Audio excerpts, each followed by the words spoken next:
Mukunda jewels లో అక్షయ తృతీయ సందర్భంగా 1 gram gold కొనుగోలుపై 1 గ్రామ్ సిల్వర్ ఉచితం. ఏప్రిల్ 29 నుంచి మే 24 వరకు మాత్రమే. వాగర్థావివ సంపృక్తౌ వాగర్థ ప్రతిపత్తయే జగతః పితరౌ వందే పార్వతీ పరమేశ్వరౌ. ఆదిత్యాయ చ సోమాయ మంగళాయ బుధాయ చ గురు శుక్ర శనిభ్యశ్చ రాహవే కేతవే నమః. శృంగేరి జగద్గురు పీఠాధిపతులకి, కంచి పీఠాధిపతులకి నమస్కారములు తెలియజేసుకుంటూ కార్యక్రమాన్ని ప్రారంభిద్దాం.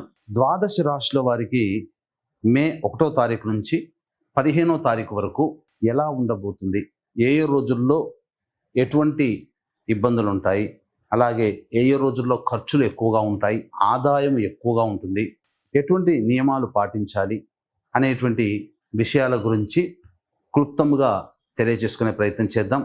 ఇక విషయంలోకి వెళ్ళినట్లయితే 1వ తారీఖు నుంచి 15వ తారీఖు వరకు మేషంలో రవి, 7వ తారీఖు నుంచి బుధుడు ప్రవేశిస్తాడు, వృషభంలో గురువు, ఇక కర్కాటకంలో కుజుడు, కన్యలో కేతువు, మరియు వ్యయంలో అనగా మీనరాశిలో శుక్రుడు, శని, రాహువు, బుధుడు. బుధుడు 6వ తారీఖు వరకు ఉంటాడు, 7వ తారీఖు నుంచి మేషరాశిలోకి ప్రవేశించేస్తాడు. వెరసి చూసుకున్నట్లయితే ఈ 15వ తారీఖు వరకు ఒక డెడ్ లైన్గా చెప్పవచ్చు.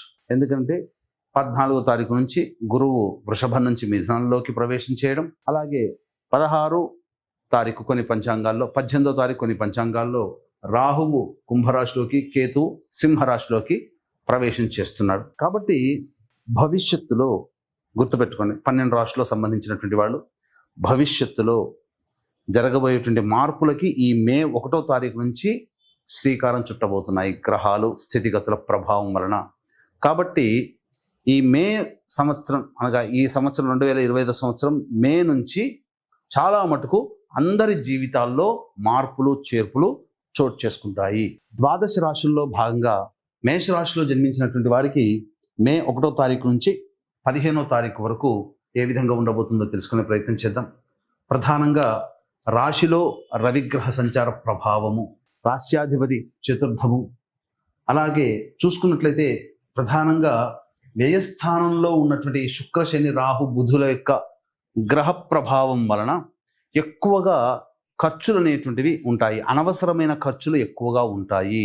ఇక ప్రధానంగా చూసుకున్నట్లయితే గురువు కూడాను 14వ తారీఖు నుంచి మారబోతున్నాడు. కాబట్టి ప్రధానంగా జీవితంలో ఈ మే నుంచి చాలా మటుకు నూతన అధ్యాయం ప్రారంభమవబోతుంది.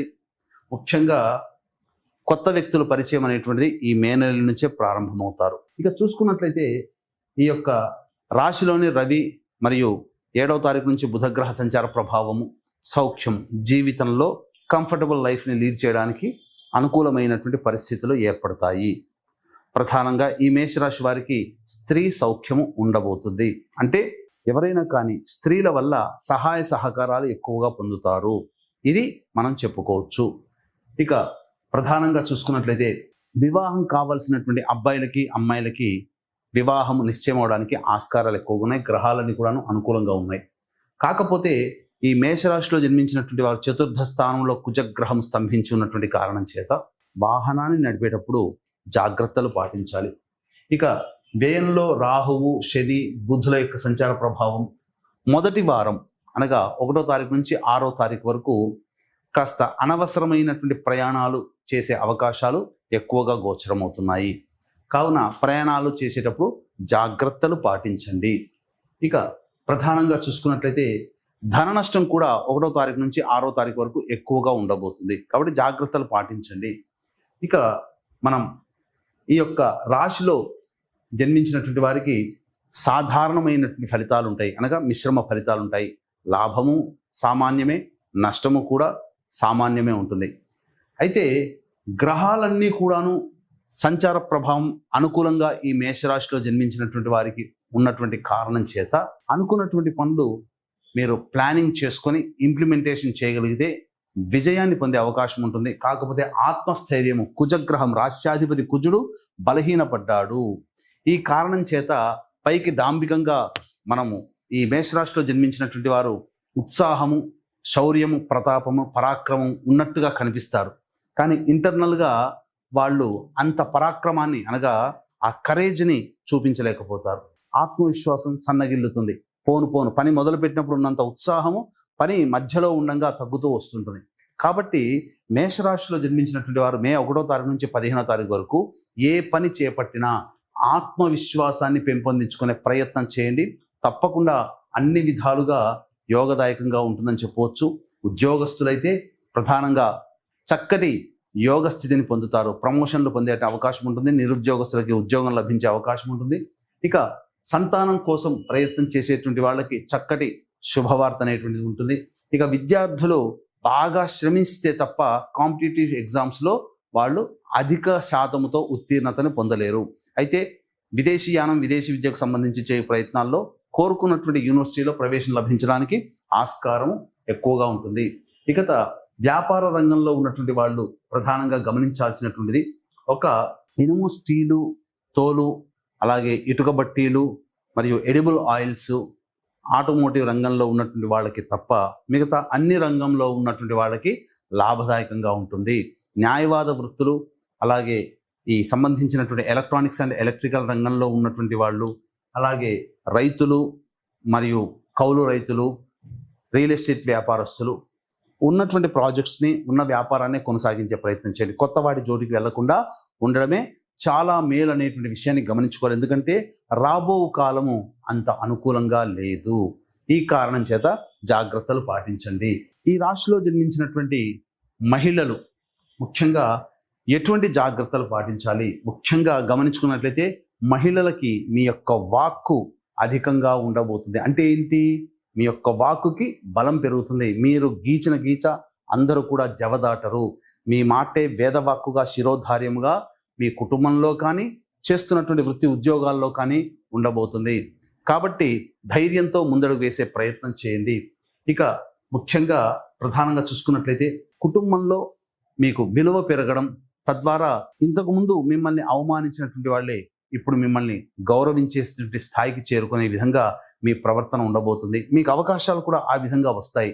అయితే ఇక్కడ మీరు ఎదుటి వారిని చులకనగా చూడడం అనేటువంటిది తగ్గించుకోండి. ఆత్మవిశ్వాసంతో ముందడుగు వేయండి. అంతేకాకుండా అతి ఆత్మవిశ్వాసం కానీ, ఎదుటి వారిని చులకనగా చూడడం కానీ ఇలాంటివి కనుక చేసినట్లయితే భవిష్యత్ పరిణామాలు ఈ యొక్క రాశిలో జన్మించినటువంటి మహిళలకి ఎక్కువగా ఉండబోతున్నాయి. అయితే ఇక వీక్షించేటువంటి ప్రేక్షకులకి గమనిక, ఈ నెల 12వ తారీఖు వైశాఖ పౌర్ణమి సందర్భంగా అత్యంత మహిమాన్వితమైనటువంటి రోజు. ఈ రోజున జాతకరీత్యా కలుగు ఎన్నో రకాల సమస్యలు, విద్య, వివాహ, ఉద్యోగం, దాంపత్యం, అనారోగ్య సమస్యలు, ఎన్ని సమస్యలు ఉన్నప్పటికీ కూడా ఆ సమస్యలన్నీ మొదలు పెడతారు, మధ్యలోనే ఆగిపోతుంటాయి. ఏ పని పూర్తి కాదు. దీనికి గల కారణం, ఎన్ని ప్రయత్నాలు చేసినా ఆ ప్రయత్నంలో మీరు విజయం పొందలేకపోతున్నారు, మీరు అనుకున్నది సాధించలేకపోతున్నారు అంటే జాతకరీత్యా 5 రకాల శాప ప్రభావం: స్త్రీ శాపము, సర్పశాపము, గురుశాపము, దైవశాపము, పితృశాపం. కాబట్టి ఈ యొక్క 5 రకాల శాప ప్రభావాల నివృత్తికి వైశాఖ పౌర్ణమి సందర్భంగా ఈ యొక్క పంచశాప నివృత్తి కార్యక్రమాలు అనేటువంటి చేయించడం జరుగుతుంది. వ్యక్తిగతంగా మీరు పాల్గొనాలి. ఈ సంబంధించినటువంటి కార్యక్రమంలో ఇప్పుడు ఏంటంటే చాలా మటుకు జనాల్లో ఒక అబద్ధపు ప్రచారము జరుగుతుంది. ఏంటి? పితృశాపం కానీ, స్త్రీ శాపం కానీ, దైవశాపం కానీ, సర్పశాపం కానీ, ఈ శాప నివృత్తి పూజల పేరిట నక్షత్ర జనన శాంతికి ఉండాల్సినటువంటి నక్షత్రాలని చాలా మటుకు ఈ ఉన్న 27 నక్షత్రాల్లోనే 19 నక్షత్రాల్లో పుడితే పితృశాపము, స్త్రీ శాపం అని చెప్పి అబద్ధ ప్రచారం చేసి నయవంచన చేస్తున్నారు.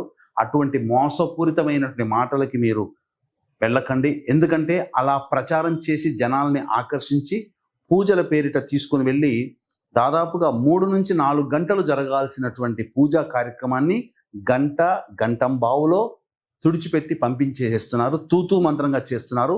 దోష నివృత్తి కాకపోగా విలువైన మీ సమయం పోతుంది. కాబట్టి 2013 నుంచి సశాస్త్రీయంగా ఈ పితృశాపము, స్త్రీ శాపము, దైవశాపం వంటి వాటికి నిజాయితీగా మన పీఠం ఆధ్వర్యంలో జరుగుతున్నాయి. కాబట్టి అవకాశం ఉన్న వాళ్ళు ఈ యొక్క కార్యక్రమంలో 10వ తారీఖు లోపల నమోదు చేసుకునే ప్రయత్నం చేయండి. తప్పకుండా మీ జీవితంలో ఈ కార్యక్రమ తదనంతరం మీరు ఏదైతే ఎదుగుదల కావాలి, జీవితంలో అభివృద్ధి, సంతోషం కావాలని కోరుకుంటారో అవన్నీ మీకు జరిగి తీరుతాయి. ఇక గమనించుకున్నట్లయితే 1వ తారీఖు నుంచి 15వ తారీఖు వరకు ఏ విధంగా ఉండబోతుంది? 1, 2, 3 తారీఖుల్లో రాని బాకీలు వసూలవుతాయి. నూతన వ్యక్తుల పరిచయ ప్రభావం జరుగుతుంది. అన్ని విధాలుగా ఆనందదాయకంగా ఉంటుంది. మీ అవసరానికి, ఖర్చులకి మించినటువంటి ఆదాయం లభించడం, తద్వారా మంచి స్థితిలో ఉంటారు. సంతోషంగా 1, 2, 3 తారీఖులో గడుపుతారని చెప్పవచ్చు. ముఖ్యంగా ఇక 4, 5, 6, 7 తారీఖుల్లో కనుక చూసుకున్నట్లయితే ఈ సంబంధించినటువంటి రోజుల్లో ఖర్చులు అధికంగా ఉంటాయి. ఆత్మవిశ్వాసం సన్నగిల్లుతుంది. వాహనాన్ని నడిపేటప్పుడు జాగ్రత్తలు పాటించాలి. మీ ఆరోగ్యం పట్ల కూడాను శ్రద్ధ వహించాలి. ఖర్చులు అధికంగా ఉండబోతున్నాయి.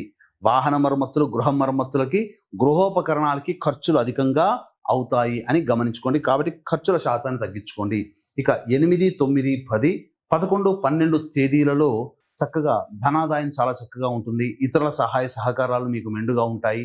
శత్రువులపై మీదే విజయం సాధిస్తారు. పోటీ పరీక్షల్లో ఉన్నటువంటి వాడికి అత్యున్నతమైనటువంటి ప్రతిభ కనబరిస్తారు. మీరు ఉత్సాహంతో మీ శక్తికి మించినటువంటి పనులు చేయడం ద్వారా మీరందరూ కూడా ఆ సమాజంలో గొప్పగా కీర్తింపబడతారు. అన్ని విధాలుగా ఆనందదాయకంగా ఉంటుందని చెప్పవచ్చు. ఇక 13, 14, 15 తారీఖుల్లో జాగ్రత్తలు పాటించండి. ఖర్చులు అధికంగా ఉంటున్నాయి కాబట్టి మానసికమైనటువంటి ప్రశాంతత లోపిస్తుంది. ఒక జిగ్జాగ్ లాగా ఉంటుంది. ఏ పని చేయాలన్నా సంతోషం ఉండనటువంటి పరిస్థితి. కాబట్టి జాగ్రత్తలు పాటించండి. ముఖ్యంగా 4, 5, 6, 7, 13, 14, 15 తేదీల్లో ఖర్చులు అధికంగా ఉంటాయి. సమస్యలు కూడా ఉంటాయి. 1, 2, 3, 8, 9, 10, 11, 12 తేదీల్లో మీకు ఆనందదాయకమైనటువంటి పరిస్థితి ఉండబోతుంది. ఇక గమనించుకున్నట్లయితే ఈ సంబంధించినటువంటి సమస్యలు అనేటువంటి ప్రతి మానవుడికి ఉంటాయి. కాబట్టి ఈ సమస్యల పరిష్కారం కోసం ప్రతిరోజు సుబ్రహ్మణ్య భుజంగ స్తోత్రము, గణేష స్తోత్రము వీలైనన్ని సార్లు ప్రతిరోజు రోజుకి 3 సార్లు పారాయణం చేయండి. చాలా మటుకు సమస్యలు పరిష్కరింపబడతాయని చెప్పవచ్చు. సర్వం శ్రీ ఉమామహేశ్వర పరబ్రహ్మార్పణమస్తు.